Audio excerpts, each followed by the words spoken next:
Querido amigo, hoje completamos os nossos estudos no livro de Números. Nós vamos estudar os dois últimos capítulos, capítulo 35 e 36 de Números. No próximo programa, já iniciaremos os nossos estudos no Evangelho de João. Este é um evangelho muito querido por todos nós e tem sido muito usado para a evangelização, mas também tem sido usado para a edificação daqueles que já se submeteram ao senhorio do Senhor Jesus. Monte o seu grupo, valendo João antecipadamente, e esteja com seu coração e mente abertos para as verdades que Deus vai trazer para cada um de nós. Assim também para hoje. Tenha sua Bíblia aberta e seu coração também aberto, pois temos lições importantes para aprendermos nesses capítulos finais de Números. Você deve se lembrar que dissemos que o livro de Números cobre um período de 38 anos e 9 meses do tempo que Israel passou no deserto, viajando para a terra prometida. Muitos deles foram anos de rebeldia, mas estavam agora próximos à entrada em Canaã. Quem entrará em Canaã, recebendo a promessa de Deus, é a segunda geração. Você deve saber, você deve se lembrar disso. Essa geração não é a geração que saiu do Egito. Aquela foi a primeira geração que morreu no deserto. Entram também com essa segunda geração somente 2 da primeira geração. Isso é, Josué e Calebe. Mas antes desses eventos, temos ainda que estudar o livro de Deuteronômio, que nós o estudaremos logo depois de terminarmos João. Hoje, nós vamos fazer o seguinte: vamos chegar ao final do livro de Números, deixar o povo de Israel estacionado nas campinas de Moabe, para depois então retornarmos com essa história tão bonita e tão vitoriosa de Deus, vitória de Deus, conduzindo o povo por 40 anos no deserto. Vamos estudar o capítulo 35, e nós temos aqui nesse capítulo 35 2 grandes assuntos: as cidades dos levitas e as cidades de refúgio. Sobre essas cidades dos levitas, nós vamos dividir o texto em 3 porções. Eu quero gastar bastante tempo nesse programa lendo exatamente a palavra de Deus.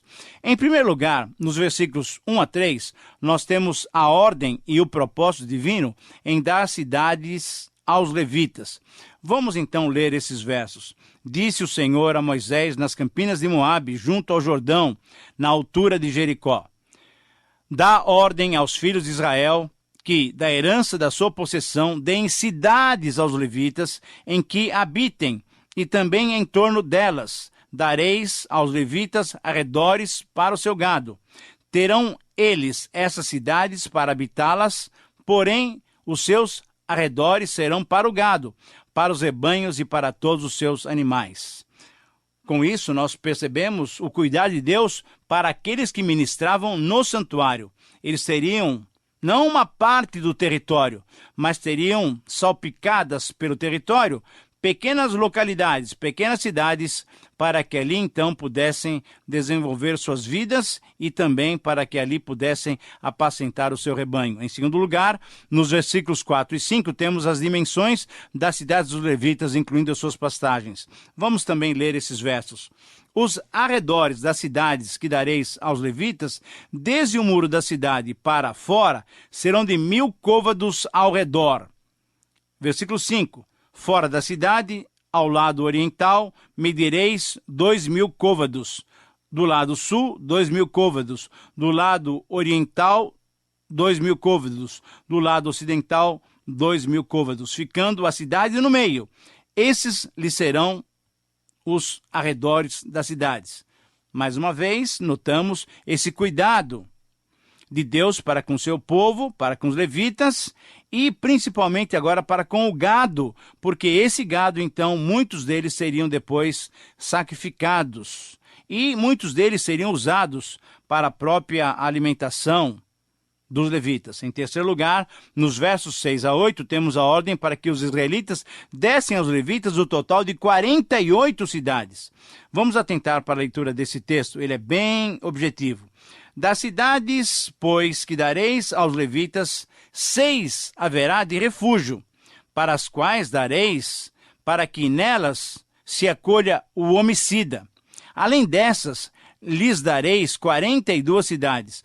Todas as cidades que dareis aos levitas serão 48 cidades, juntamente com os seus arredores. Versículo 8. Quanto às cidades que deres da herança dos filhos de Israel, se for numerosa a tribo, tomareis muitas. Se for pequena a tribo, tomareis poucas. Cada um dará das suas cidades aos levitas, na proporção da herança que lhe tocar. Muito bem. Depois de verificarmos essa providência divina em relação às cidades dos levitas, o segundo assunto nesse capítulo refere-se agora às cidades de refúgio. Sobre esse assunto, é um assunto muito interessante e muito importante, em que nós vemos a bondade do Senhor, a justiça do Senhor. Nós vamos dividir esse assunto em 7 porções. Em primeiro lugar, nos versículos 9 a 15, na sequência do capítulo 35, encontramos o estabelecimento e o propósito dessas cidades de refúgio. Acompanhe-me agora na leitura do texto. Diz assim, versículo 9. Mas o Senhor disse a Moisés, fala aos filhos de Israel e dize-lhes, quando passardes o Jordão para a terra de Canaã, escolhei para vós outros cidades que vos sirvam de refúgio, para que nelas se acolha o homicida que matar alguém involuntariamente. Essas cidades vos serão para refúgio do vingador do sangue, para que o homicida não morra antes de ser apresentado perante a congregação para julgamento. As cidades que deres serão 6 cidades de refúgio para vós outros. 3 dessas cidades dareis do lado do Jordão e 3 dareis da terra de Canaã. Cidades de refúgio serão. Serão de refúgio estas 6 cidades para os filhos de Israel e para o estrangeiro e para o que se hospedar no meio deles, para que nelas se acolha aquele que matar alguém involuntariamente. Você pode perceber aí o cuidado de Deus na sua justiça, não permitindo que simplesmente uma vingança rápida acontecesse. Mas, se houvesse uma morte acidental, então o vingador teria que primeiro buscar aquele que matou o seu parente numa cidade de refúgio, e ali então estaria protegido por essas leis. Em segundo lugar, nos versículos 16 a 21, encontramos a designação das sentenças para diversos tipos de crimes e como deveria proceder o vingador desse crime. Vamos ler o texto, que é muito esclarecedor. Versículo 16 diz assim, todavia, se alguém ferir a outrem com instrumento de ferro, e este morrer, é homicida, e o homicida será morto. Ou se alguém ferir a outrem com pedra na mão, que possa causar a morte, e este morrer, também é homicida, e o homicida será morto. Ou, se alguém ferir a outrem com instrumento de pau que tiver na mão, que possa causar a morte, e este morrer, é homicida, e o homicida será morto. Versículo 19. O vingador do sangue, ao encontrar o homicida, matá-lo-á. Se alguém empurrar a outrem com ódio, ou com má intenção lançar contra ele alguma coisa, e ele morrer, ou por inimizade o ferir com a mão, e esse morrer, será morto, aquele que o feriu. É homicida, o vingador do sangue, ao encontrar o homicida, matá-lo-á. Querido amigo, nós temos aqui, muito claramente, a justiça sendo feita. Não era assassinato, não, de forma nenhuma, mas era a justiça sendo praticada. A vida sendo pagada, ou sendo paga pela vida. Uma morte pela morte. Assim estava estabelecido desde o livro do Êxodo. E aqui então vemos claramente essa colocação. Em terceiro lugar, no capítulo 35, nós temos ainda os versículos 22 a 25. Aqui temos uma sentença para quem provocasse uma morte sem intenção. Devemos entender bem essa situação, mas isso só ocorrerá através da leitura desses versos. Vamos ouvir então essa leitura. Diz assim a palavra. Versículo 22. Porém, se o empurrar subitamente, sem inimizade, ou contra ele lançar algum instrumento sem mau intento, ou, não o vendo, deixar cair sobre ele alguma pedra que possa lhe causar a morte, e ele morrer, não sendo ele seu inimigo, nem tendo procurado o mal, então a congregação julgará entre o matador e o vingador do sangue, segundo essas leis, e livrará o homicida da mão do vingador do sangue, e o fará voltar à sua cidade de refúgio, onde se tinha acolhido, e ali ele ficará até a morte do sumo sacerdote que foi ungido com santo óleo. Querido amigo, aqui também vemos alguma coisa muito especial nessa legislação judaica. Muitas vezes pode ocorrer a morte acidental, sem ter propósito, sem ter inimizade, sem ter algum problema com a pessoa, alguém poderia provocar a morte de um outro. Ora, o que se fazer então? Se fosse por vingança, se fosse por inimizade, ele então deveria ser morto. Mas se fosse acidental essa morte, a congregação deveria julgar. E para isso, então, esse causador da morte poderia buscar uma cidade de refúgio. Depois do julgamento, a congregação, normalmente, estabelecendo esses critérios, livraria esse homicida da mão do vingador e faria com que ele pudesse voltar para a sua cidade de refúgio. E ali ele ficaria até a morte do sumo sacerdote. Em quarto lugar, nos versículos 26 a 30, temos a prescrição da permanência do acusado na cidade de refúgio com risco de ser morto pelo vingador.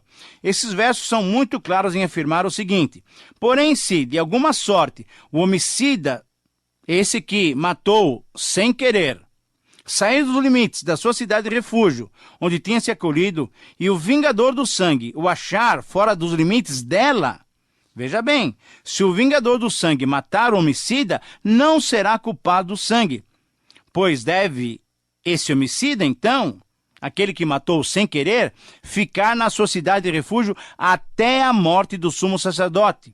Porém, depois da morte desse homicida, voltaria à terra da sua possessão. Essas coisas vos serão por estatuto de direito às vossas gerações em todas as vossas moradas, conforme o versículo 29.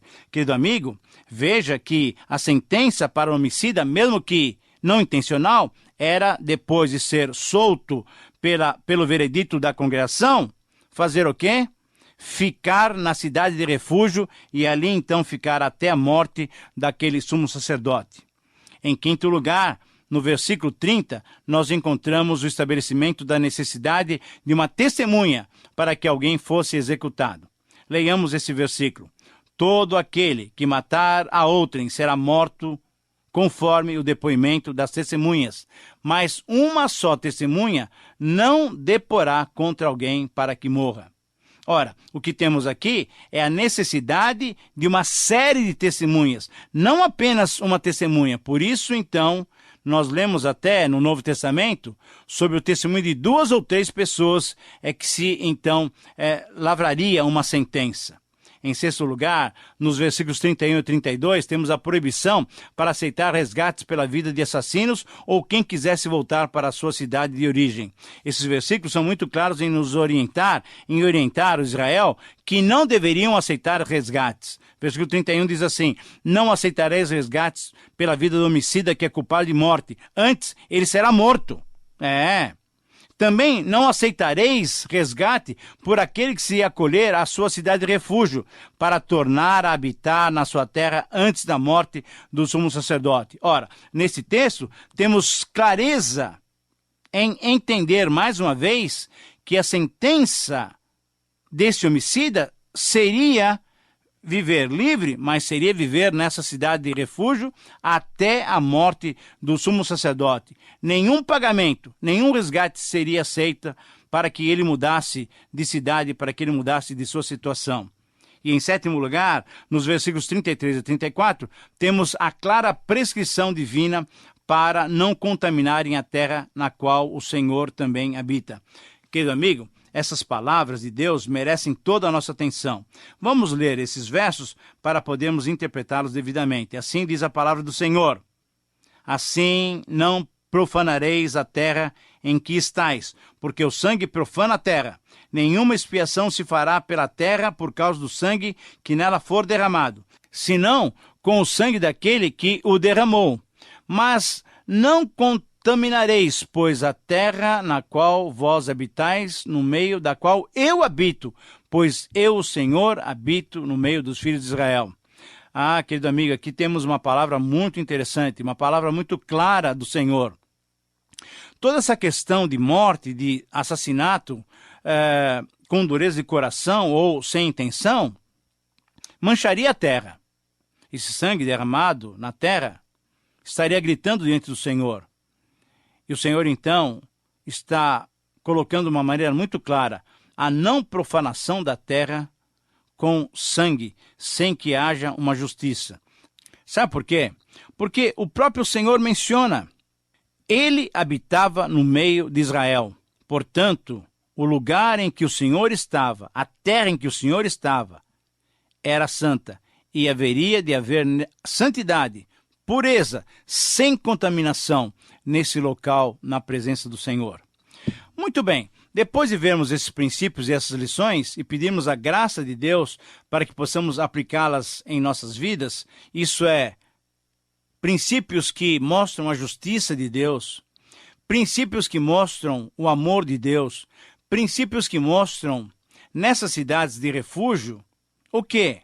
Que característica de Deus? A compreensão de Deus com a nossa falha humana. Depois que vimos essas lições, resta-nos observar agora com atenção o capítulo 36, o último capítulo de Números, para que, conhecendo-o com profundidade, possamos também receber as suas lições. Vamos dividi-lo, então, em 3 porções. Em primeiro lugar, nos versículos 1 a 4, encontramos a legislação para que um casamento não alterasse a posse da terra de uma herdeira. Vamos entender esse princípio se lermos com atenção esse texto. Diz assim esse texto. Versículo 36, 1. Capítulo 36, versículo 1. Chegaram os cabeças das casas paternas da família dos filhos de Gileade, filho de Maquir, filho de Manassés, das famílias dos filhos de José, e falaram diante de Moisés e diante dos príncipes cabeças das casas paternas dos filhos de Israel, e disseram: o Senhor ordenou a meu senhor que dê essa terra por sorte em herança aos filhos de Israel. E a meu senhor foi ordenado pelo Senhor que a herança do nosso irmão Zelofeade se desse às suas filhas. Porém, casando-se elas com alguns dos filhos das outras tribos dos filhos de Israel, então a sua herança seria diminuída da herança de nossos pais e acrescentada à herança da tribo a que vieram pertencer. Assim se tiraria da nossa herança que nos tocou em sorte. Versículo 4.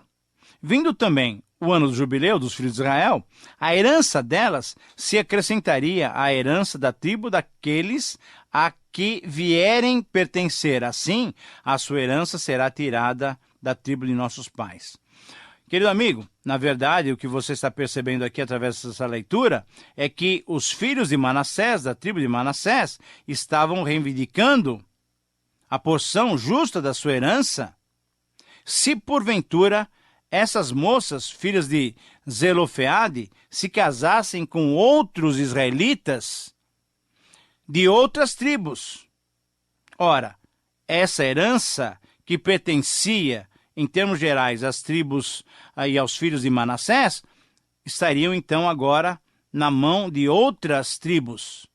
Então eles apresentam esse caso a Moisés e aos principais dos israelitas. Então, em segundo lugar, nos versículos 5 a 9, temos novamente esse caso das filhas de Zelofeade, e a norma a partir delas de que qualquer moça que tivesse herança poderia se casar, mas somente com alguém que pertencesse à sua própria tribo. Vamos ler esses versos para entendermos melhor essa determinação divina. Então Moisés, versículo 5, deu ordem aos filhos de Israel, segundo o mandato do Senhor, dizendo: a tribo dos filhos de José fala o que é justo. Vejam bem, justiça. O nosso Deus é justo. Versículo 6, essa é a palavra que o Senhor mandou acerca das filhas de Zelofeade, dizendo: sejam por mulheres a quem bem parecer os seus olhos, contanto que se casem na família da tribo de seu pai, isso é, na família de Manassés. Assim, a herança dos filhos de Israel não passará de tribo em tribo, pois os filhos de Israel se hão de vincular cada um à herança da tribo dos seus pais. Versículo 8.